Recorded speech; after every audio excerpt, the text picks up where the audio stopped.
que lo hace más interesante para mí es que yo en realidad no sé casi nada de este tema. Entonces me Sí, interesa mucho es aprender y empezando por, si me pudieras explicar, así como a la gente que no es así tan sabia como tú, ¿qué es seguridad alimentaria? bueno, ya te digo, es un tema muy técnico, es un asunto muy técnico y es un asunto que tiene o que tiene su especialización. Así que yo creo que eso es importante para comenzar. En segundo lugar, decir que hay que decir que mucha gente habla de seguridad alimentaria y utiliza el término de una forma bastante flexible, sin tener una precisión. Hubo en 1996 un congreso que se llamó la Cumbre Mundial sobre la Alimentación. Y esa cumbre mundial en la que participaron todos los estados del mundo, todos los estados del sistema de las Naciones Unidas, de allí emergió una definición de seguridad alimentaria. Así que tiene una definición muy específica. Seguridad alimentaria es una condición social que existe cuando todas las personas tienen en todo momento acceso físico, social y económico a alimentos suficientes, inocuos y nutritivos que satisfacen sus necesidades energéticas diarias y sus preferencias alimentarias para llevar una vida activa y sana. Entonces, básicamente, es una condición que existe cuando todas las personas, sin diferencias, sin excepciones, que porque este es migrante, porque este vino del extranjero, porque este está en la cárcel, porque este se portó mal. No, no, no, no, no. Es todo el mundo, en todo momento, acceso a alimentos, acceso físico, social y económico, alimentos suficientes inocuos. Inocuos significa la inocuidad es un concepto que se refiere a que los alimentos no hacen daño. O sea, un alimento inocuo es un alimento que no te hace daño.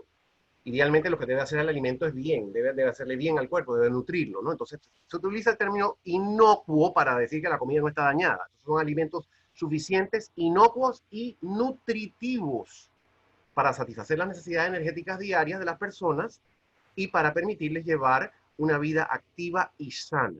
Acceso de todas las personas en todo momento. Creo yo que eso es lo que debemos tener en mente. Wow, entonces, de acuerdo con esa definición en la teoría, eso no existe al 100% en casi ningún lado. Eso existe solamente en algunos lugares. Eso existe en la mayoría de los países del mundo, no existe seguridad alimentaria. Y para comprender un poquito mejor, Andrea, el concepto, es importante tener en cuenta que la seguridad alimentaria tiene 4 dimensiones. La primera dimensión es la disponibilidad física de alimentos. O sea, los alimentos tienen que estar allí, tiene que haber oferta de alimentos. Y en la medida en que los necesiten los seres humanos. O sea, que sean inocuos, que sean nutritivos, que satisfagan las necesidades energéticas diarias y las preferencias alimentarias. O sea, tiene que haber suficientes alimentos, lo cual significa que hay que producirlos, ¿cierto? Y entonces aquí en la dimensión de disponibilidad entra la producción de alimentos, ya sea que se produzcan localmente o que se importen o que haya una combinación de ambos, ¿no? La disponibilidad tiene que estar. Otra dimensión importante, fundamental, es el acceso económico y físico a los alimentos. O sea, los alimentos pueden estar allí, pero la gente puede no tener acceso. Y puede no tener acceso porque hay un confinamiento. Entonces la gente no puede salir a buscar los alimentos. O hay un cerco sanitario mal llevado, por cierto. Y ese cerco sanitario impide que los alimentos vengan de los lugares donde se producen a los lugares donde se consumen, a los mercados, ¿cierto?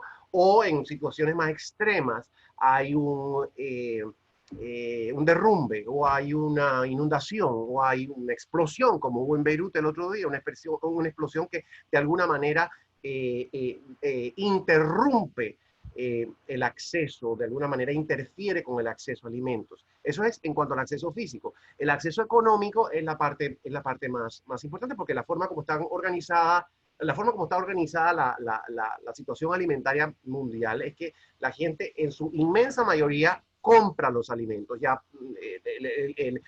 una situación en que la gente en su mayoría producía alimentos es una situación del pasado, de la antigüedad. En la época moderna, la mayoría de la gente trabaja o recibe alguna remuneración, obtiene algún ingreso y ese ingreso lo utiliza para conseguir alimentos. Entonces, el acceso económico a los alimentos es muy importante. La gente debe tener suficiente dinero para poder comprar alimentos. Y ese es el problema principal que tenemos en Panamá en condiciones normales y ahora se ha acentuado con la pandemia y con las medidas desaconsejadas, como dije yo ayer, que se han tomado para enfrentarla. Entonces, la segunda dimensión importante de la seguridad alimentaria es el acceso a los alimentos. También está una tercera dimensión que se llama utilización. La utilización de los alimentos. ¿Qué significa eso? ¿Cómo los procesa el cuerpo? ¿Cómo los utiliza el cuerpo humano? Y para que el cuerpo humano los utilice adecuadamente tiene que haber una correcta preparación de los alimentos y debe haber aspectos importantes como, por ejemplo, el acceso al agua potable. Eso es fundamental. Sin acceso al agua potable no se puede utilizar, no se puede dar una adecuada utilización de los alimentos y obviamente que también hay otros elementos más ampliamente relacionados con la higiene y con la salud pública, pero sobre todo el agua potable es muy importante en términos de la utilización de los alimentos, cómo procesa el cuerpo y cómo obtiene el cuerpo los nutrientes de los alimentos que se consumen. Y la cuarta dimensión importante de la seguridad alimentaria es la estabilidad. ¿Qué significa estabilidad? Significa que las otras tres dimensiones son estables, que no hay alteraciones o no hay interrupciones en disponibilidad, no hay interrupciones en acceso y no hay interrupciones en la utilización que de alguna manera mermen la capacidad de las personas de satisfacer su necesidad, su seguridad alimentaria. Así que básicamente esto es lo que podría decir al respecto de la seguridad alimentaria.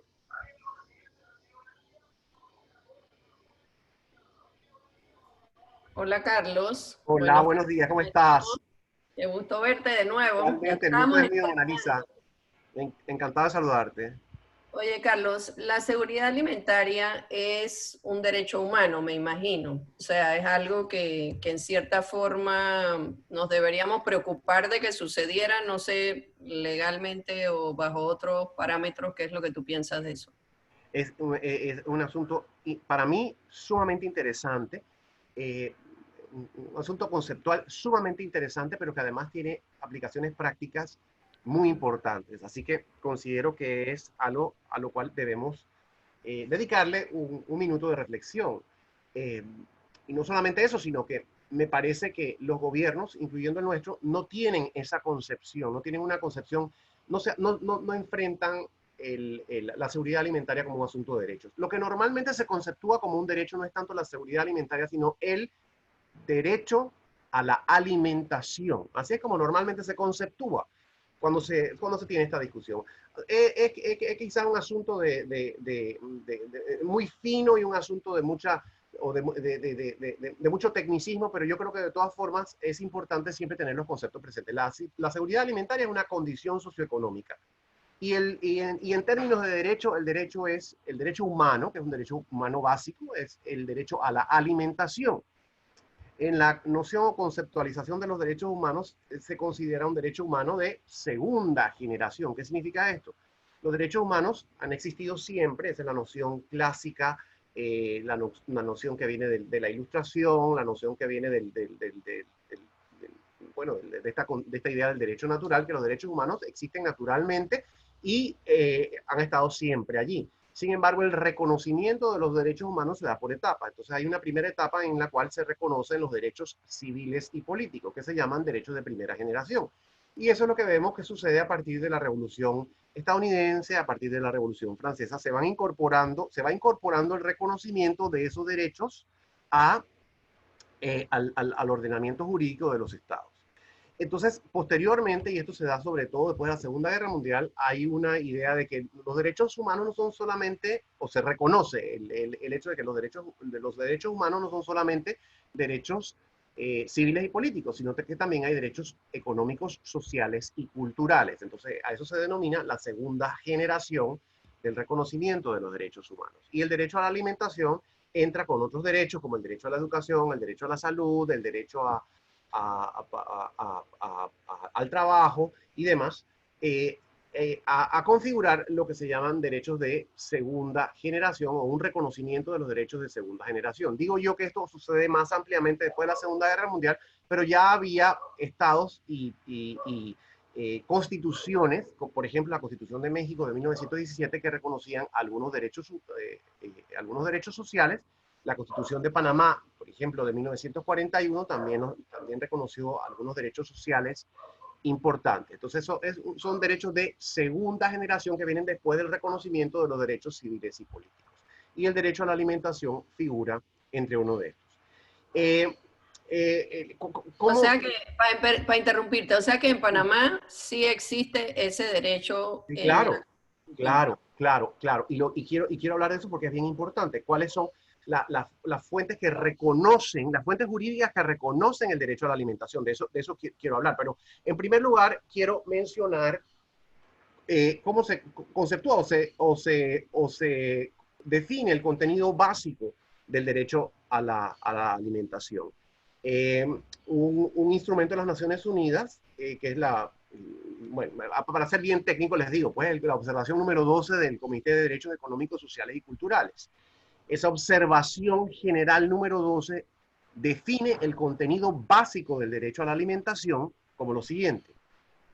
1. La disponibilidad de alimentos en cantidad y calidad suficientes para satisfacer las necesidades alimentarias de los individuos, sin sustancias nocivas y aceptables para una cultura determinada.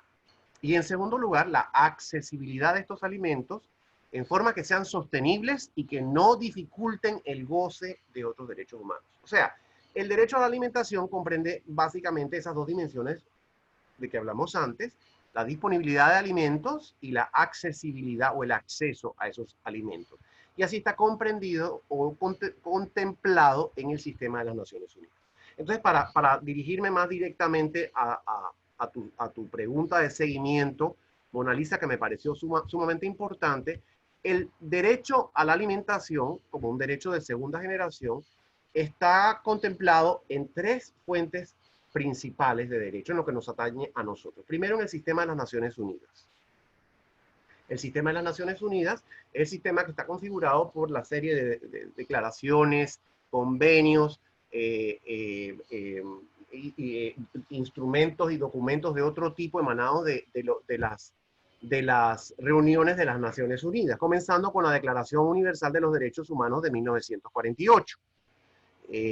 Esa declaración, por cierto, en la que Panamá tuvo un papel importante porque uno de nuestros más grandes jurisconsultos, el doctor Ricardo J. Alfaro, hizo aportes importantísimos al texto de esa declaración, la Declaración de Derechos Humanos de 1948, y es algo que los panameños no sabemos y que no se le reconoce. Entonces, el artículo 25 de la Declaración Universal de los Derechos Humanos indica que toda persona tiene derecho a un nivel de vida adecuado que le asegure, así como a su familia, la salud y el bienestar, y en especial la alimentación. Y sí, entonces, es el artículo 25 de la Declaración Universal de los Derechos Humanos. Y a partir de esa declaración hay otros instrumentos, como el Pacto Internacional de Derechos Civiles y Políticos de 1966, el Pacto Internacional de Derechos Económicos, Sociales y Culturales de ese mismo año. Y otra serie de documentos, la lista es larga, ¿no? La lista es larga de instrumentos del sistema de las Naciones Unidas que reconocen el derecho a la alimentación. Podemos revisarla con más detalle si ustedes quisieran en algún momento. Contemplan la Declaración Universal sobre la Erradicación del Hambre y la Malnutrición, por ejemplo, de 1974, esa observación general número 12 del Comité de Derechos Económicos, Sociales y Culturales, que les mencioné antes, esa es de 1999, hay un instrumento que se llama Directrices Voluntarias en Apoyo a la Realización Progresiva del Derecho a una Alimentación Adecuada, de la FAO de 2004, y otra serie de convenciones sobre áreas específicas, como la Convención para la Eliminación de todas las formas de discriminación contra la mujer de 1979, la Convención de Derechos del Niño de 1989, la Convención para la Protección de los Migrantes de 1990, la Convención sobre Derechos de Personas con Discapacidad de 2006, la Declaración de las Naciones Unidas sobre los Derechos de los Pueblos Indígenas de ese mismo año. Entonces, todas estas declaraciones, instrumentos, convenciones de las Naciones Unidas contemplan el derecho a la alimentación. Así que eso es el primer gran cuerpo jurídico que reconoce el derecho a la alimentación, el sistema de las Naciones Unidas, en sus distintas declaraciones y sobre todo en los convenios que tienen fuerza vinculante para los estados. El segundo gran cuerpo jurídico que reconoce el derecho a la alimentación es el sistema interamericano. El sistema de las Naciones Unidas, como saben ustedes, abarca a 193 naciones o 193 estados que forman parte de las Naciones Unidas. El sistema interamericano es un sistema que tenemos en el hemisferio occidental, en esta región, y ese sistema interamericano está liderado por la Organización de los Estados Americanos. Y Panamá forma parte de ese sistema, evidentemente, desde sus inicios. Entonces, en el sistema interamericano, el derecho a la alimentación está contemplado en, primero que todo, la Convención Americana sobre Derechos Humanos de 1969, y sobre todo en un protocolo que se llama el Protocolo de San Salvador, porque se firmó en El Salvador, el Protocolo de San Salvador de 1988, que es un anexo, una extensión de la Convención Americana de 1969, y ese protocolo tiene en su artículo 12 contemplado el derecho a una nutrición adecuada. Y específicamente en el sistema interamericano hay algo muy interesante, que es una convención sobre obligaciones alimentarias. Y esa es una convención de 1989, o sea que tiene ya más de 30 años. En su artículo 4, la Convención Interamericana sobre Obligaciones Alimentarias habla acerca del derecho a recibir alimentos sin distinción de nacionalidad, raza, sexo, religión, filiación, origen o situación migratoria o cualquier otra forma de discriminación. Y el artículo 19 habla acerca de que los estados parte deberán suministrar asistencia alimentaria provisional en la medida de sus posibilidades a los menores de otro estado que se encuentran abandonados en su territorio. Esto es relevante para nosotros, sobre todo por la situación de migración irregular que hay a través de la frontera con Colombia. Así que a mí me parece muy interesante que el sistema interamericano tenga esa convención específica sobre obligaciones alimentarias de 1989. Y el tercer gran cuerpo jurídico que nos atañe a nosotros directamente es la Constitución y las leyes de la República de Panamá.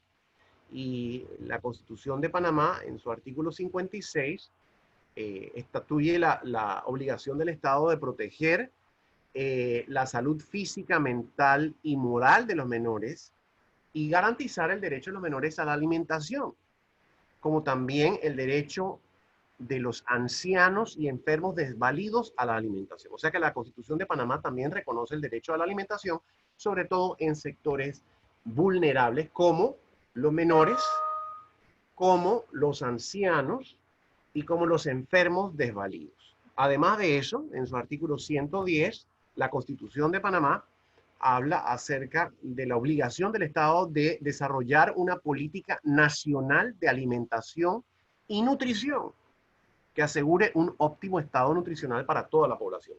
Y yo creo que esto es importante que lo tengamos en mente y yo les pido que lo recordemos. El artículo 110 de la Constitución habla acerca de la necesidad de desarrollar una política, la obligación del Estado de desarrollar una política nacional de alimentación y nutrición que asegure un óptimo estado nutricional para la población. Y el artículo 118 de la Constitución también, que asigna al Estado el deber fundamental de garantizar que la población viva en un ambiente sano y libre de contaminación, en donde el aire, el agua y los alimentos satisfagan los requerimientos de desarrollo humano. Así es que el tercer gran cuerpo jurídico, como dije, es la Constitución de Panamá, que nos atañe a nosotros como panameños, ¿cierto? En primera instancia, el sistema de las Naciones Unidas, del cual formamos parte. En segunda instancia, el sistema interamericano, el sistema de las Naciones Unidas que abarca el mundo entero. incluyéndonos a nosotros porque somos parte del sistema de las Naciones Unidas. En segunda instancia, el sistema interamericano, que abarca todo el hemisferio, incluyéndonos a nosotros porque somos parte del hemisferio y somos parte de la OEA. Y en tercer lugar, la Constitución Política de Panamá, que nos abarca a los panameños, no abarca a otras partes, a otros países, pero sí nos abarca a los panameños, es la ley fundamental del Estado, y la Constitución de Panamá contempla al menos en 3 artículos directamente el derecho a la alimentación. Así que esto es lo que diría en cuanto a ese derecho y sobre todo sus fuentes de reconocimiento jurídico. Yo estoy impresionada, Carlos, de la cantidad de años, me imagino cantidades de horas, mentes brillantes escribiendo todo este tema de seguridad alimentaria a nivel mundial. Es impresionante. Así o sea, que en papel es una maravilla y me imagino que hay conceptos que hablan de soberanía alimentaria o democracia alimentaria y cómo se vincula eso a la seguridad alimentaria, que me imagino es el bottom line de todo esto, y agregaría que cómo uno determina si un país la tiene o no, porque obviamente estás afiliado a todos estos tratados, tienes tu constitución y tienes, pero yo soy Juanita González, que vivo en una montaña, no sé que existen los tratados. ¿Cómo me afecta a mí esta seguridad alimentaria de la que todos estamos supremamente orgullosos de tener, pero que al final del día no sé si le llega al que le tiene que llegar? Una excelente observación, Yeta. Y yo creo que, has resumido excelentemente bien este asunto. El cuerpo jurídico está allí y el cuerpo jurídico tiene un propósito, y el propósito es que los derechos se puedan realizar. Los derechos existen y nos pertenecen a todos, pero muchas veces no se realizan. Sin embargo, ¿cómo podemos exigir el cumplimiento de esos derechos? A partir de ese reconocimiento jurídico, lo que se llama una codificación. Y hay una codificación internacional y una codificación nacional. Está en papel, digámoslo así. Pero ¿cómo llevamos eso a la práctica? Y cómo vinculamos esto con otros conceptos para poder asegurar una mejor realización. Hablaste acerca de soberanía alimentaria y seguridad alimentaria en su vinculación con la seguridad alimentaria. Como dijiste perfectamente bien, la seguridad alimentaria es el concepto principal, que se refiere al acceso de todas las personas en todo momento a la cantidad de alimentos que necesitan para asegurar una vida sana y productiva. Ese es el concepto básico de la seguridad alimentaria. Y va, por supuesto que va de la mano del derecho a la alimentación. El derecho a la alimentación es el derecho humano que va de la mano de la seguridad alimentaria. Entonces, uno requiere del otro. El derecho humano tiene el derecho a la alimentación tiene como propósito asegurar o garantizar la seguridad alimentaria. Y la seguridad alimentaria no tiene sentido sin el derecho a la alimentación. Yo quiero agregar algo importante que se me había pasado, y es que este asunto es tan fundamental que las Naciones Unidas creó una relatoría para el derecho a la alimentación hace ya varios años. Y hay un funcionario de las Naciones Unidas que es el relator, en estos momentos es una mujer, la señora Hilal Elver, es la relatora de las Naciones Unidas para el derecho a la alimentación, que se dedica a dar seguimiento y se dedica a estar pendiente de que los países puedan cumplir puedan cumplir con darle efectividad a este derecho y orientar a los estados en este sentido también. En años recientes han surgido otros conceptos y que han tenido difusión, diseminación, han tenido popularidad en muchas partes, Suramérica, en otros lugares de África, pero sobre todo en Suramérica, esta idea de la soberanía alimentaria y de la democracia alimentaria. La soberanía alimentaria significa básicamente que los pueblos en su conjunto tienen derecho a definir sus políticas agrícolas y su producción de alimentos sin que haya injerencia de terceros actores, ya sea otros estados o grandes multinacionales. Entonces, la idea de la soberanía alimentaria surge a partir de las quejas en muchas partes que la disponibilidad, la producción y el consumo de alimentos está determinado por fuerzas foráneas que no atienden a las necesidades actuales de las comunidades y de las sociedades. Básicamente, ¿qué significa eso? Que a partir de la producción masiva de ciertos alimentos o del control que tienen ciertas multinacionales sobre la producción de semillas, sobre la producción de abonos, o la comercialización que hacen grandes multinacionales, en algunos casos respaldadas por sus gobiernos, por los gobiernos de los países donde están afincadas.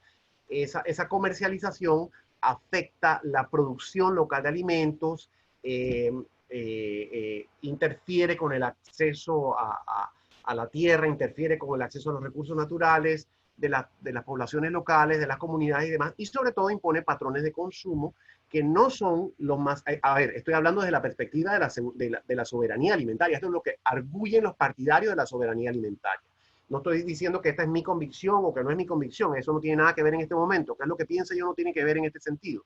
Lo que tiene que ver aquí es qué es la soberanía alimentaria. Y como les digo, es la idea de que los pueblos, las naciones, las comunidades, las sociedades tienen el derecho de definir su política alimentaria, tienen derecho de definir su producción de alimentos en atención a sus propias necesidades, sin que haya interferencias de otros intereses. Eso es básicamente lo que significa la soberanía alimentaria, y es una idea que una ONG mundial que se llama la Vía Campesina comenzó a popularizar hará unos 20, 25 años, esa noción de la soberanía alimentaria. Y la idea de la democracia alimentaria es un concepto que ahora también unos 20 años impulsó un académico de apellido Lang, L-A-N-G, que habla acerca del derecho ciudadano a definir la política agrícola y la política alimentaria. O sea que los ciudadanos tienen derecho de tomar parte en esto.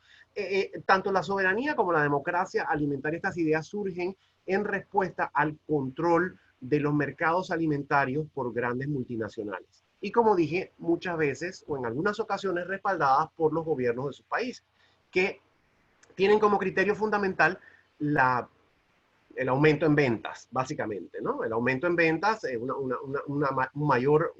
abarcar la mayor cantidad de mercados posibles, y no siempre atienden las necesidades nutricionales, alimentarias, de las distintas comunidades o de los distintos pueblos y distintas naciones, ¿no? Entonces, la idea un poco es que una comunidad andina no tiene las mismas necesidades alimentarias que pueda tener alguien en Estados Unidos, y que las necesidades alimentarias y nutricionales de esa comunidad andina pueden satisfacerse mejor, de una forma más adecuada, en términos de salud y en términos de cultura, con base a la producción local, que con base en la importación de alimentos que muchas veces no tienen un valor nutricional, o la comercialización de alimentos que muchas veces no tienen un valor nutricional adecuado y que no atienden los criterios culturales o los parámetros culturales e históricos de esas poblaciones.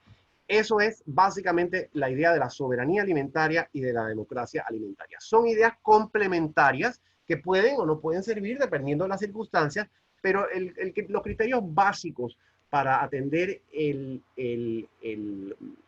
la problemática alimentaria son el criterio de la seguridad alimentaria, el concepto de la seguridad alimentaria, que ha sido adoptado por el sistema de las Naciones Unidas, como dije, y el sistema interamericano, y en distintos países como Panamá también, y es la idea del derecho a la alimentación, que ha sido ampliamente aceptado también en estas fuentes de derecho, incluyendo la Constitución Política de la República de Panamá.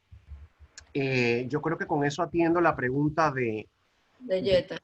De Yeta, sí, en términos de otros conceptos que había otro asunto que me preguntó Yeta también. A renglón seguido, además de los conceptos relacionados, me preguntaste otra cosa. Bueno, como básicamente era entender cómo yo, persona que vivo en la absoluta pobreza, sé que tengo derecho a esto y cómo funcionaría para mí. Claro, bueno, es responsabilidad del Estado, ¿cierto? A ver, y aquí te estoy hablando teóricamente, ¿verdad? Teóricamente desde una perspectiva de derechos, que yo creo que las perspectivas de derechos siempre son buenas. Nos corremos el riesgo de quedarnos en una teoría y en una abstracción, ¿cierto? Pero se necesita un punto de partida. Entonces, es responsabilidad del Estado, eso es una cosa o sea, esto no es que lo digo yo y que es una quimera, esto está codificado, es una responsabilidad del Estado garantizar la seguridad alimentaria. Entonces, la persona que vive en un lugar apartado y que no tiene acceso a los alimentos porque no tiene suficiente producción para satisfacer sus necesidades y porque no tiene suficiente ingreso para adquirir los alimentos, esa persona es responsabilidad del Estado. Y eso es lo que yo dije hace un instante, que no me parece que nuestros gobiernos tienen esa idea o esa concepción, a pesar de que está en la Constitución, a pesar de que está en el sistema interamericano, a pesar de que está en el sistema de las Naciones Unidas. No me parece que nuestros gobernantes tienen esa idea. Eso por una parte. Por otra parte, a la sociedad civil también le compete un papel en esto, porque yo no soy de las personas que piensan que todo se le debe dejar al Estado. Eso no significa que debemos exculpar al Estado cuando no cumple sus obligaciones, para nada. Pero también creo yo que la sociedad civil tiene un papel importante. Y por eso es que discusiones como estas son, con toda modestia lo digo, ¿no? Pero discusiones como estas son importantes. La sociedad civil debe promover la seguridad, contribuir a promover la seguridad alimentaria. Primero que todo a partir de ese reconocimiento de derechos. El derecho a la alimentación es un derecho humano. Es un derecho humano fundamental. Un derecho humano fundamental. Porque sin comida no tenemos derecho a la vida. Y el derecho a la vida está conceptualizado y está codificado desde los orígenes del derecho, ¿no? Del derecho como ciencia, como rama y como disciplina.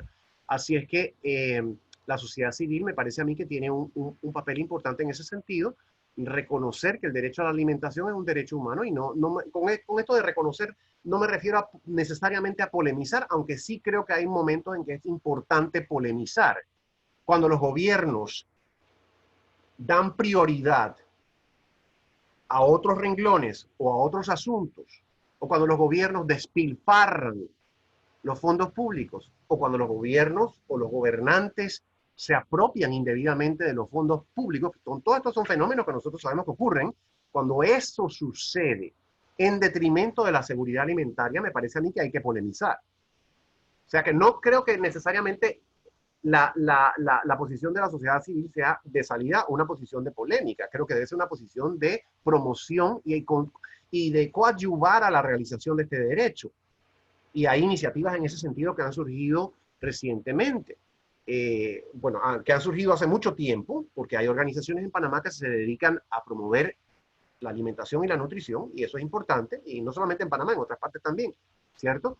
Pero recientemente también ha habido iniciativas que he visto con interés acerca, que se refieren a la importancia de promover la seguridad alimentaria y una adecuada nutrición. Entonces, creo que ese es un papel importante para la sociedad civil, pero también siento que cuando el gobierno malgasta el dinero de todos, cuando se roba el dinero de todos, nosotros tenemos que polemizar y exigirle al gobierno que cumpla con su obligación, una obligación fundamental del gobierno, como lo hemos visto, como agente del Estado y como lo hemos visto, es promover la seguridad alimentaria.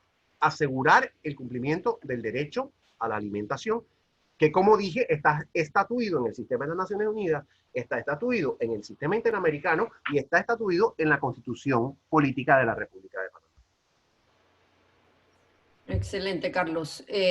Y oyendo conversar sobre todo esto, siempre nos saltan a la mente muchas cosas que se podrían hacer o que, como tú lo dices, que cada uno se ponga de un lado, el gobierno de un lado y la empresa civil del otro y no trabajen juntos, no vamos a llegar a ningún lugar tampoco. O sea, sería muy interesante tener a una persona que pudiera hacer un estudio generalizado y decir en qué está fallando el gobierno y en qué está fallando la empresa privada en apoyar al pueblo, porque no es apoyar al gobierno, es apoyar al pueblo y que podamos salir adelante de una manera mucho más efectiva. Yo no sé si esa figura existe en algún lugar o si es algo que tiene que hacer uno por moto propio para que se dé, pero dentro de eso me imagino que también entraría un cuestionamiento como cómo podemos determinar si un país tiene seguridad alimentaria o no, y quizás un estudio de esto también te lo puede ayudar a constatar de si existe o no existe, ¿no? Exactamente, exactamente, Mona Lisa. Una muy buena observación esa que hiciste acerca de la evaluación de la situación alimentaria y el seguimiento que debe darse. Eh, una vez más, hablamos como una abstracción, ¿no? En teoría, en todos los gobiernos debe existir un departamento, una oficina, un grupo de personas que hacen esta medición. Y no solamente se hace en un departamento, sino que se hace en más de uno. En Panamá se supone que es el Ministerio de Desarrollo Social y hay en el Ministerio de Desarrollo Social una secretaría que se llama la Secretaría del Plan Nacional, Plan Alimentario Nacional. Las siglas son CENAPAN. Entonces, se supone que esa es la entidad en la cual está centralizado este aspecto. Pero también hay otras dependencias del Estado que dan seguimiento a la situación alimentaria y nutricional. Por ejemplo, el Ministerio de Salud, por ejemplo, la Contraloría General de la República, que tiene a su cargo la recabación de estadísticas. Entonces, lo que ha dicho Mona Lisa creo yo que es fundamental. Necesitamos, esto no es una cuestión inventada, o esto no es una cuestión que se nos ocurre o que pensamos o que vimos a alguien que parece que está desnutrido y que entonces se nos ocurre que ese puede ser un problema. O, no, esto es algo que tenemos que determinar de una manera científica. Y como dije, es un área muy técnica. Además de que esa área tiene ciertos componentes muy abstractos, sobre todo en lo que se refiere a su componente jurídico, a la parte jurídica, también es una parte muy técnica. Y en ese sentido, quizás yo no soy la persona más calificada para hablar, quizás no, yo sé que no soy la persona más calificada para hablar de esto, porque es un área con importantes elementos de economía, con importantes elementos de nutrición, de medicina, de salud y demás, que están fuera de mi especialidad. Pero yo creo que por lo menos algún aporte se puede hacer para pensar de una forma un poquito más sistemática sobre esto. ¿Cómo se determina si un país tiene la seguridad alimentaria? Entonces, tradicionalmente, como se ha hecho esa evaluación, es en base de la contabilización del suministro de energía alimentaria de un país. ¿Qué significa eso? Básicamente, hay un organismo internacional, fundado inclusive antes unos años antes unos años no, pero un poquito antes de la propia Organización de las Naciones Unidas, es la FAO, la Organización de las Naciones Unidas para la Agricultura y la Alimentación, con sede en Roma, y ellos tienen muchísimos años de estar atendiendo este problema, y ellos tienen algo que se llaman las hojas de balance. Las hojas de balance de la FAO determinan para cada país el suministro de energía alimentaria. Y esto es un asunto matemático un poquito complicado, pero lo que hacen es básicamente calculan la cantidad de calorías que están disponibles en un país. ¿A partir de qué? De la producción de alimentos, la producción local de alimentos, de las importaciones de alimentos. Básicamente eso es lo que hacen y calculan cuánto hay de calorías en el país. Y eso lo comparan con el requerimiento mínimo necesario para la sobrevivencia de las personas que la FAO estima en alrededor de 1.800 kilocalorías por día. Ahora, yo creo que eso es un poco bajo, pero como dije, no soy experto. Esa es la estimación de la FAO, 1.800 kilocalorías por día. Y obviamente que eso depende de muchos factores. Depende del tipo o sea, no se puede decir que para todo el mundo es igual, pero es una estimación, es un promedio. Depende de la edad de la persona, depende de la estatura de la persona, depende del tipo de actividad que la persona realiza, ¿cierto? Pero, en fin, la estimación, ya les digo, para resumir, la estimación es 1.800 calorías por día. Kilocalorías, perdón. 1.800 kilocalorías por día. Entonces, si el balance del país, la producción de kilocalorías da para cada persona un poco más de 1.800 kilocalorías, entonces se supone que el país tiene suficiente disponibilidad de alimentos para garantizar la seguridad alimentaria. Entonces, esto es un poco, o sea, ayuda, no cabe la menor duda que ayuda, pero es un poco abstracto. Porque como me dijo un estudiante muy inteligente una vez en una clase que me toca a mí dictar en la universidad, que se llama International Food Security, un estudiante alzó la mano y me dice, bueno, está bien, pues, vamos a decir que hay un país cuyo balance es de 2.400 kilocalorías por día, que es superior a las 1.800. Pero vamos a poner también un ejemplo extremo. ¿Qué pasa si todas esas kilocalorías, que en ese país nada más se produce y se importa Coca-Cola? Bueno, ¿cuántas calorías tiene una lata de Coca-Cola? Me fijé hace un rato, tiene 140. Yo no sé, pues yo no sabía porque yo no tomo Coca-Cola. Pero en fin, para las personas que lo toman, lo pueden saber. Una Coca-Cola Classic tiene 140 calorías, una lata. Entonces, vamos a decir que te tomas 14 latas de Coca-Cola Classic en el día. Ahí ya tienes más de 1.800. O sea que cumpliste con el requisito con ese promedio de la FAO, ¿verdad? Y si te tomas 12 latas de la Coca-Cola con sabor a cereza, la cherry, ahí con 12 ya cumples con las 1.800. Así que como me dijo este estudiante, una forma muy, muy inteligente, bueno, esos balances le dan a uno una idea, pero hay que entrar a explorar esta situación nutricional, perdón, la situación alimentaria con un poquito más de precisión y un poquito más de sutileza. Y allí es donde para la determinación de la seguridad alimentaria se depende mucho de la salud pública y de la nutrición. Entonces, por eso que las nutricionistas, las y los nutricionistas son sumamente importantes y es importante recurrir a esta rama en la cual, como dije antes, yo no soy experto, pero es importante que tengamos esa referencia. Entonces, para trascender el cálculo de kilocalorías, ese cálculo que hace la FAO de sus balances, que son muy útiles, pero para trascender ese cálculo, se explora la situación nutricional, ¿no? Y entonces, básicamente, el concepto que se evalúa es el concepto de la malnutrición. La malnutrición consiste de dos condiciones fundamentales.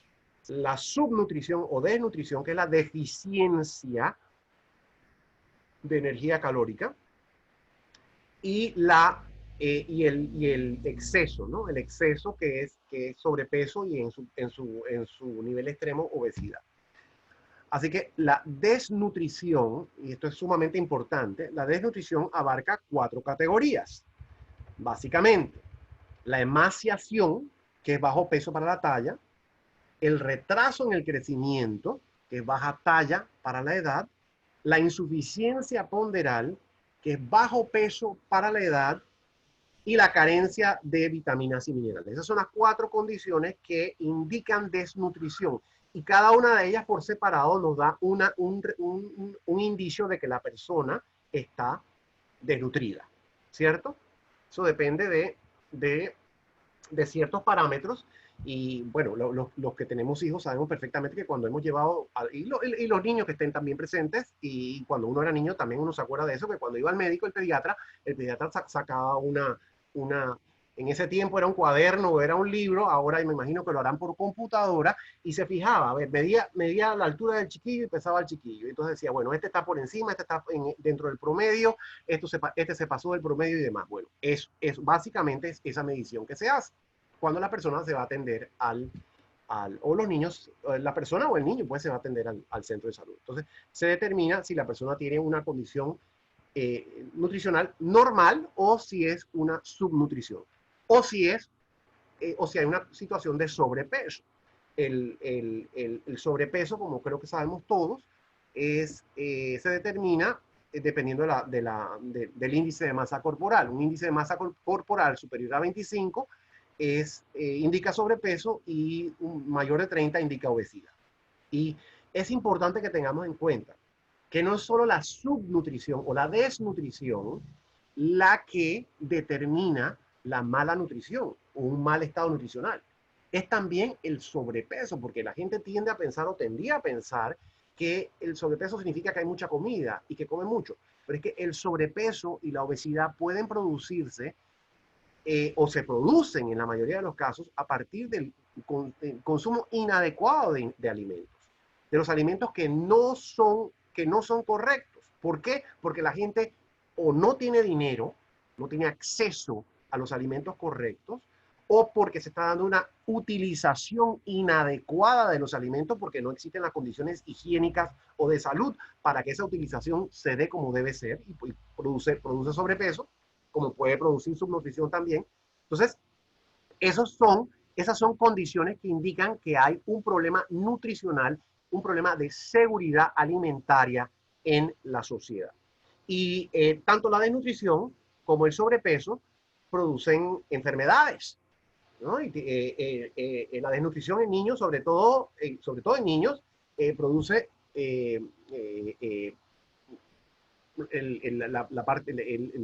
falta de desarrollo, o sea, impide o detiene el desarrollo cognitivo, además del desarrollo físico, que es muy importante, el desarrollo cognitivo. Todo lo cual tiene implicaciones para el desarrollo humano de una sociedad. Y en términos de sobrepeso y obesidad, pues esto no lo tengo que decir yo, porque sabemos todos, ambas condiciones están íntimamente ligadas a las enfermedades no transmisibles, ¿no? Por ejemplo, la hipertensión, la enfermedad coronaria, la diabetes, el cáncer. Esas enfermedades no transmisibles tienen un origen alimentario o un origen, perdón, no origen, pero sí tienen una vinculación o un nexo importante con la situación nutricional. Es que la salud de las personas y el capital humano de una sociedad comienzan con la alimentación.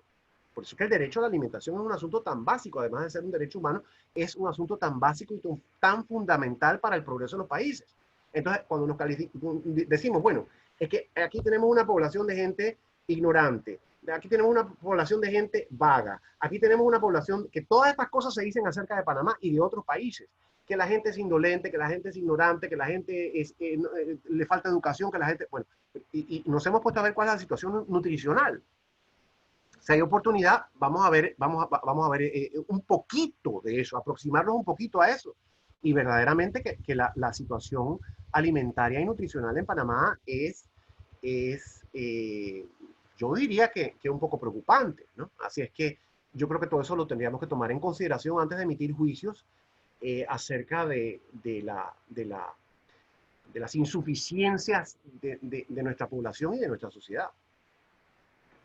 Teniendo solamente 10 minutos restantes, me atrevo a unir dos preguntas y hacer un comentario que nos hace Julio César Castillo, muy acertado, en donde habla de que las Naciones Unidas ha declarado a partir del año pasado hasta el 2030 el Decenio Internacional de la Agricultura Familiar.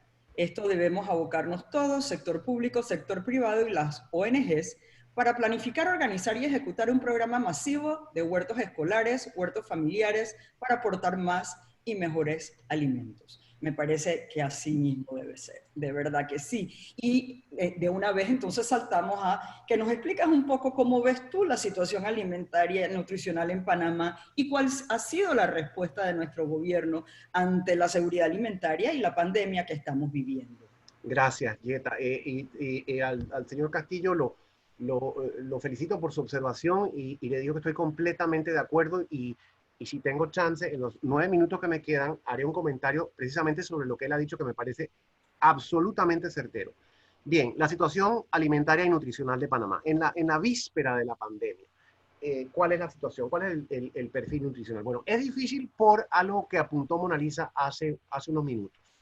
Esta pandemia nos ha agarrado a nosotros con una falta de institucionalidad en todos los ramos, incluyendo en el ramo de salud e incluyendo en el ramo alimentario, ¿no? Entonces, la forma más eficaz para medir el estado nutricional se determinó hace mucho tiempo, que es lo que se llama las encuestas de niveles de vida. Y esas encuestas de niveles de vida, impulsadas por el Banco Mundial desde hace 25 años o más, deben realizarse cada 5 años. Aquí se realizó una en el 97, si no me equivoco, en 2003, en 2008, y después de 2008 no se ha vuelto a realizar. Así es que no tenemos esa fuente sistemática, lo cual es el punto más importante de partida. Hay que tener información cierta, veraz y sistemática. Tenemos otras encuestas y otras evaluaciones a las que voy a aludir en un instante, pero no hay esa sistematicidad, o el asunto no es sistemático, y eso resulta un problema para poder evaluar un asunto tan técnico como este. Tenemos las hojas de balance de la FAO. En el informe de CENAPAN, el informe más reciente de CENAPAN, que es su plan 2017-2021, ellos se refieren al balance en 2013, o sea, hace 7 años. Dicen ellos que en 2013 el suministro de energía per cápita en Panamá era de 2.733 kilocalorías. O sea que eso sobrepasa las 1.800 que dice la FAO. Así que en cuanto a eso, nosotros tenemos aquí mayor suministro de alimentos de lo que se supone. Categoría más complicada que esta del valle. Entonces, una cifra más reciente que encontré, que habla de 2017, pero hubiese tenido que corroborar su veracidad con un poquito más cuidado, habla de 2.839 kilocalorías per cápita por día. Entonces, sea como fuere, estas dos lo que indican es que hay mayor suministro energético de calorías en Panamá de lo que se necesita para tener una vida mínimamente saludable, según la FAO. Ahora, el problema, como sabemos perfectamente bien, es que hay mucha inequidad en Panamá. Y mientras unas personas comen mucho y tienen mucho acceso, otras no tienen ningún acceso y comen poco. Ese es el asunto, ¿no? Entonces, ese mismo plan nacional de seguridad alimentaria y nutricional 2017-2021 estima en unas 400, o estimó, porque esto hace ya 3 o 4 años, estimó en unas 400.000 personas la población subalimentada. Ese es el término que ellos utilizan, y dicen que eso es aproximadamente el 9.5 de la población. Entonces, hay, como dije, algunas evaluaciones del estado nutricional. Yo me refiero a hay más de una, pero yo me refiero en este momento a una, que es la que tenía más a mano, y una de las más recientes, que se llama el monitoreo nutricional del Ministerio de Salud, perdón, que se efectuó en 2017, con datos de 2017. Esto lo reseñé, aludí a esto en mi columna de ayer en la prensa, y ahí está un poquito más detallado de lo que puedo decir ahora en breves minutos. Ese monitoreo nutricional consiste en una encuesta que se hace entre las personas que se atendieron en las instalaciones del Ministerio de Salud en 2017. O sea que no abarca toda la población y no es una muestra absolutamente representativa, pero por lo menos nos da un indicio de cuál es la situación entre las personas que fueron a las instalaciones del Ministerio de Salud en 2017. Entonces, allí vemos los siguientes resultados. Emaciación. Emaciación es el bajo peso, ¿no?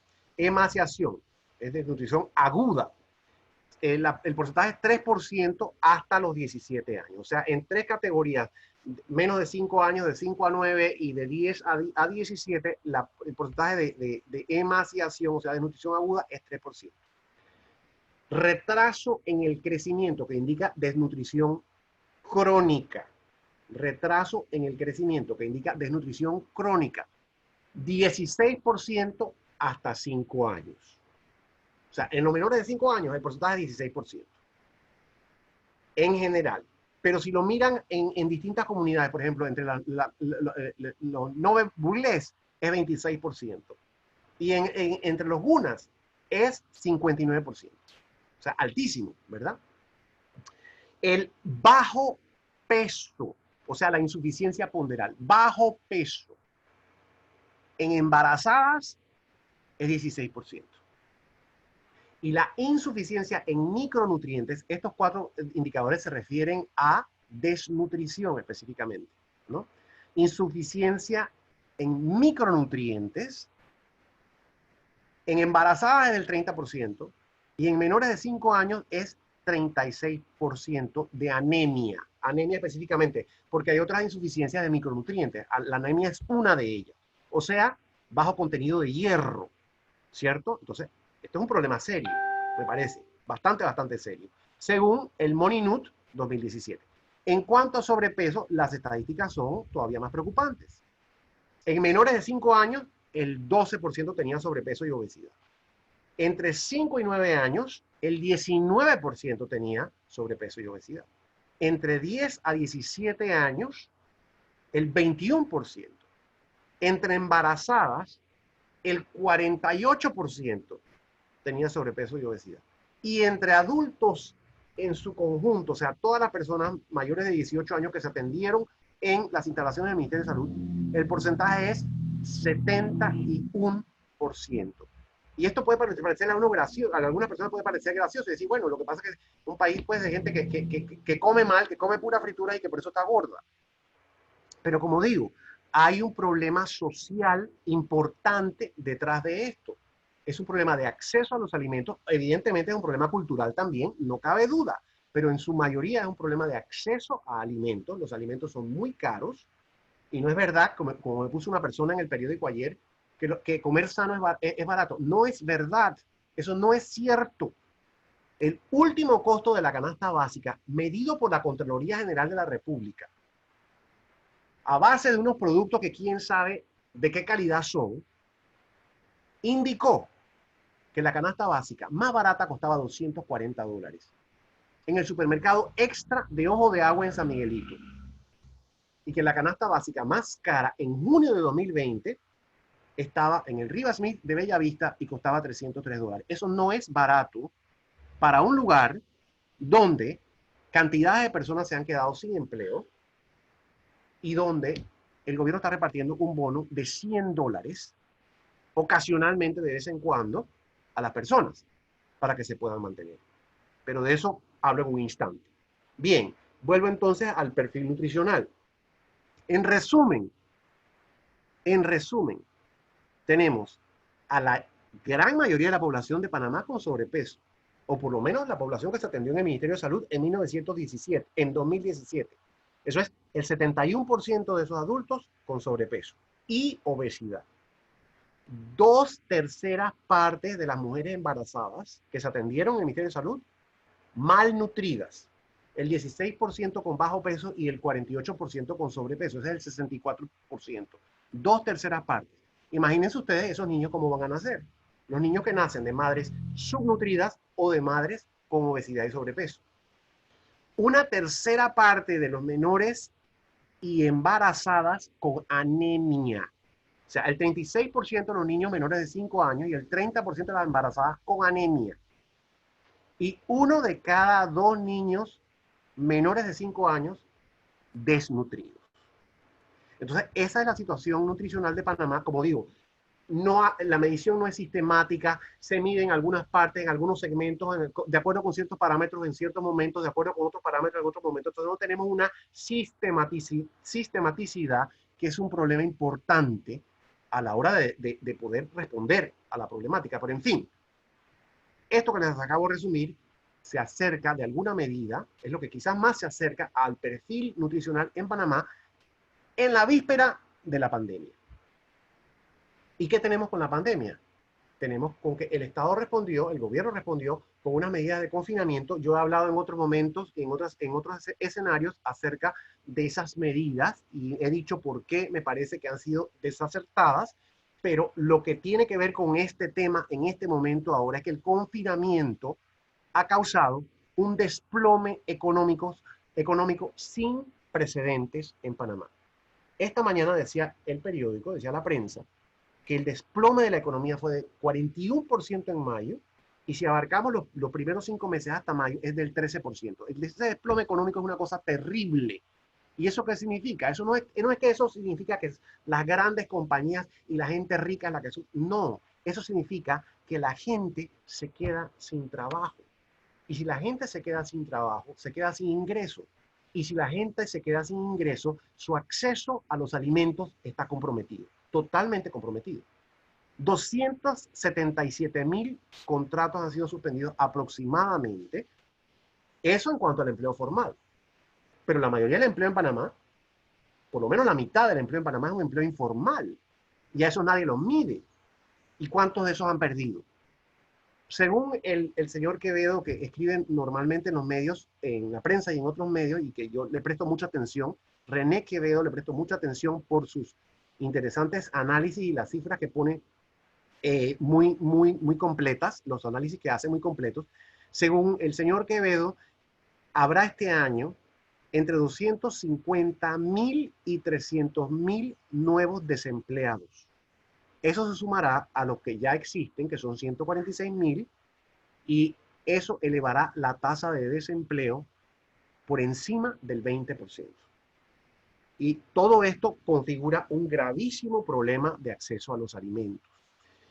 Frente a eso, la respuesta del gobierno me parece a mí que ha sido incompleta, ha sido tardía y ha sido desordenada.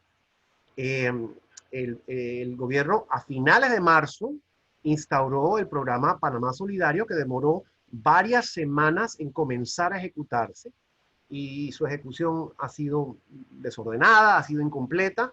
El programa contempla la repartición de una bolsa de comida. Ha habido quejas acerca y me parece que son quejas justificadas, acerca del contenido de las bolsas, y sobre todo que las bolsas no se entregan sistemáticamente, a tiempo, con una adecuada focalización. Y lo mismo con el bono. El bono inicialmente era de $80 y eventualmente se subió a 100. No ha habido una entrega organizada, no ha habido una entrega focalizada, hay gente que se ha quedado por fuera, hay personas extranjeras en el país, ya hablé al principio acerca de los extranjeros. El derecho a la alimentación no hace diferencia entre extranjeros y locales, la gente que está aquí, y todo el mundo tiene derecho a alimentarse. Es un derecho. Entonces, hay personas que cuando no están recibiendo, hay personas que lo han recibido en un momento, después no lo han vuelto a recibir, hay personas que lo reciben en físico, en un momento se dijo que se iba a poner en la cédula, o sea que ha habido toda clase de problemas con esa atención. Y una observación importante, como la hizo el doctor Omar Jaén Suárez en un discurso muy bueno que pronunció hace un tiempo, el 14 de julio, habló acerca de la insuficiencia del bono frente al costo de la canasta básica, que fue un asunto que mencioné hace poco. La canasta básica, que está calculada para una familia de 5 personas con comestibles absolutamente básicos, comestibles y otros enseres absolutamente básicos, elementales y no de la mejor calidad, ha sido estimada por la Contraloría General de la República en $240, la más barata, $240, la más barata, en junio, y la más cara en 300 y pico. Entonces, un bono de 100, así sea que 2 personas en un hogar lo reciban, están recibiendo $200, así sea que lo reciban, que ya sabemos que hay problemas con la entrega. Pero si 2 lo reciben, son $200, no alcanza, teóricamente no alcanza para adquirir la canasta básica. Entonces, todos estos son problemas que estamos confrontando en estos momentos, y sé que se me pasó el tiempo, pero lo que quiero decir es que es importante. Yo creo que lo fundamental es que seamos conscientes de la situación. Uno de los problemas más graves que nos ha traído la respuesta a la pandemia es la inseguridad alimentaria. Y según todos los indicios, la inseguridad alimentaria se va a agravar en Panamá, en otras partes también, pero según todos los indicios se va a agravar, y es algo que debemos enfrentar como sociedad.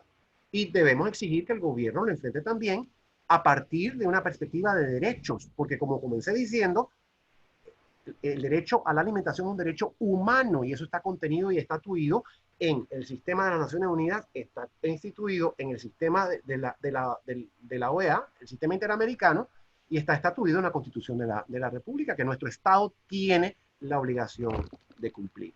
Así que eso diría por el momento. Yo no sé si hay tiempo para que alguien haga alguna observación o si hay alguna otra cosa que quisieran saber. Carlos, estas tertulias de los jueves se han convertido en un espacio muy interesante, y hoy contamos con la presencia de Ana Matilde Gómez entre las personas que nos acompañan. Todos sabemos, ex candidata presidencial, ex diputada de la República y también ex profesora de la Academia Interamericana, quien nos hace el siguiente comentario. La pandemia nos obliga a repensar nuestra política alimentaria de cara a la gran desigualdad que se profundizará en estas circunstancias. Creo debemos superar el debate ideológico entre los libertarios y los solidarios. No sé, Carlos, ¿algún comentario con relación a eso? En primer lugar, saludo a la decana Ana Matilde Gómez con mucho aprecio. decana de la Facultad de Derecho de la Universidad Católica, y me complace enormemente que esté con nosotros, y le agradezco aquí públicamente que me haya pedido a través del profesor Alonso Illueca que forme parte del consejo editorial de su revista, a lo cual accedí con todo gusto. He recibido con mucho interés, como le comenté anoche a la licenciada Gómez, la más reciente edición de la revista, y voy a leerla con muchísimo interés. Me alegra que ella esté presente entre nosotros, y me alegra que haya otros abogados entre nosotros también, porque yo creo que no es que yo creo, es que como lo he manifestado, en una medida importante es un asunto jurídico, es un asunto de derechos en primera instancia. Y yo creo que quienes se desenvuelven en ese ámbito y que quienes son especialistas en el derecho tienen mucho que aportar al respecto de este tema. No puede ser que en aras supuestamente de atender un asunto, llámese el contagio, se impongan medidas que violentan el derecho a la alimentación y otros derechos fundamentales y básicos de la población, sin que esos derechos, sin que esos accesos se atiendan adecuadamente. Eso no puede ser. En aras de prevenir el contagio no se pueden imponer medidas que atenten contra el derecho al trabajo, que atenten contra el derecho a la educación, que atenten contra el derecho a la alimentación, que es un asunto básico. No se puede. Por eso esto es un asunto jurídico.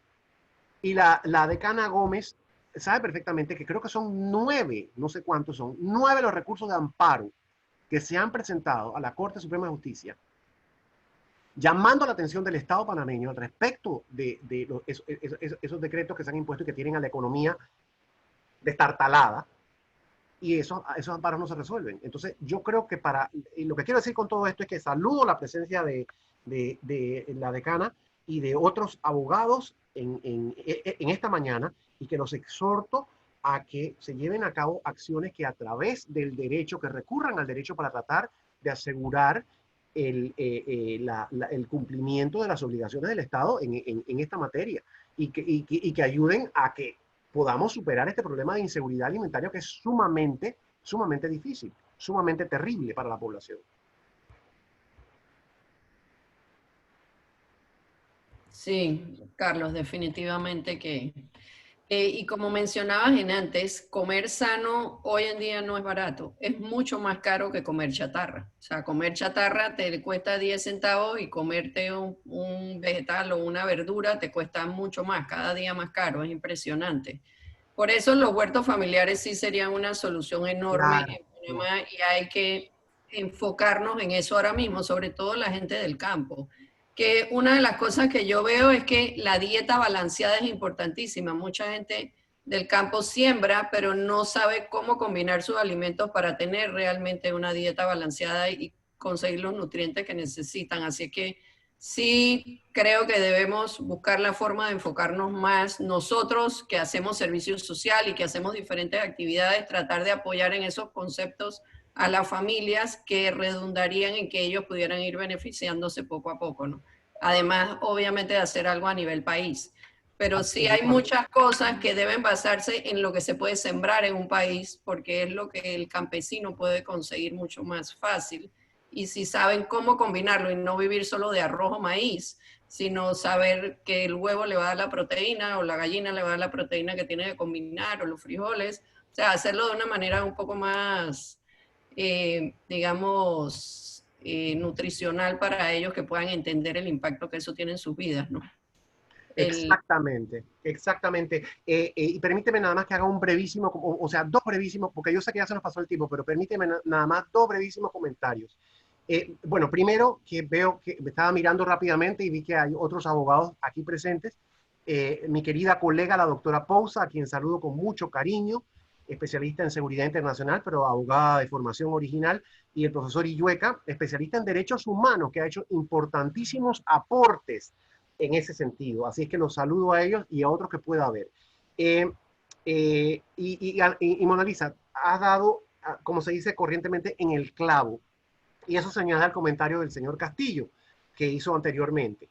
Yo creo que además de mejorar la respuesta a través de los subsidios, que son el bono solidario y la bolsa esa, la canasta esa, además de mejorar esa respuesta y además de tomar medidas que fomenten el empleo, porque eso es lo que hay que hacer, ayudar a que la gente pueda a mantener su nivel de ingreso. Además de todo eso, este es el momento adecuado e importante para promover la agricultura familiar, para promover la agricultura urbana, porque es que se pueden producir alimentos en el balcón, se pueden producir alimentos en un espacio mínimo, cerrado. No digo que una familia entera se va a alimentar de lo que se pueda producir en un balcón, no quiero decir eso, pero sí puede haber producción de alimentos. Este sería el momento, y yo no sé por qué el gobierno no hace eso. Aquí hay un Ministerio de Agricultura, hay un Ministerio de Desarrollo Social, hay esa Secretaría que dije antes, la del Plan Alimentario, hay Ministerio de Educación, hay de Salud, hay todas esas oficinas del gobierno. Gobiernos locales que también podrían estar en eso. Aquí lo primero que han tenido que hacer en esta pandemia, en que la gente está encerrada, es un programa nacional masivo, como lo dijo el señor Castillo, de producción de alimentos, incentivar a la gente, repartir semillas, repartir tierra, repartir envases, o decirle a la gente, en un envase de lo que sea pueden ustedes sembrar, y orientar a las personas sobre cómo producir alimentos en sus hogares. Como dije, no van a producir todo lo que necesitan, pero algo pueden producir para suplementar, y entonces también fomentar el trueque. Si alguien produce mucha berenjena, que la cambie por el otro que produce pepino, o que cambie alguna de esas. O sea, promover esas medidas. Agricultura urbana, agricultura familiar, agricultura sostenible. Además de toda otra serie de medidas que deben ser tomadas en cuenta en momentos de un asunto tan grave como esta pandemia y sus secuelas que tenemos. Así que yo creo que son momentos en que hay que poner en práctica la creatividad y hay que poner en práctica también esa perspectiva y esa noción de derechos.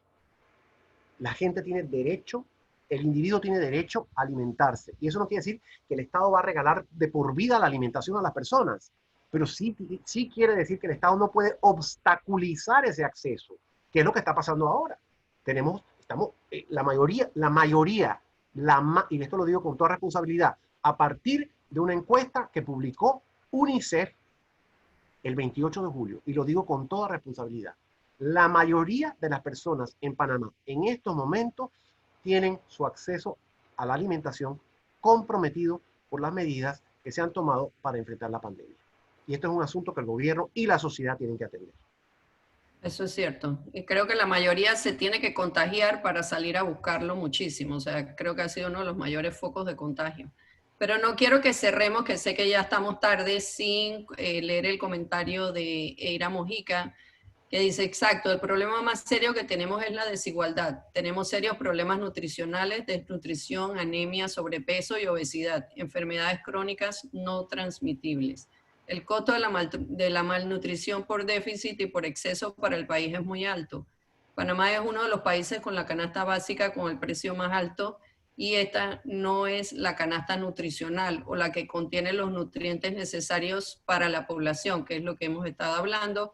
Y Ana Matilde también comenta que huertos familiares y escolares en el campo y la ciudad, hoy día hasta en techos y apartamentos, como lo dijiste tú también, Carlos. O sea, hoy en día los hidropónicos, hay 1000 cosas que uno puede comenzar a practicar en sus casas que de otra manera nunca se le hubieran ocurrido, y que esta pandemia dentro de todo nos va a traer muchas cosas positivas que nos van a enseñar a funcionar de una manera diferente y no de la que veníamos acostumbradas solo a depender de lo que el media nos decía que teníamos que hacer o cómo hacerlo. Ahora cada uno va a comenzar a funcionar por sí mismo y a buscar su propio beneficio y tranquilidad, ¿no? Así es que, nada, por mi parte, excelente los comentarios de todo el mundo y 1000 gracias de nuevo por esta instrucción que sé que nos va a dar una nueva visión y apoyar en todo lo que tenemos que hacer nosotros como escuela y como personas de ahora en adelante.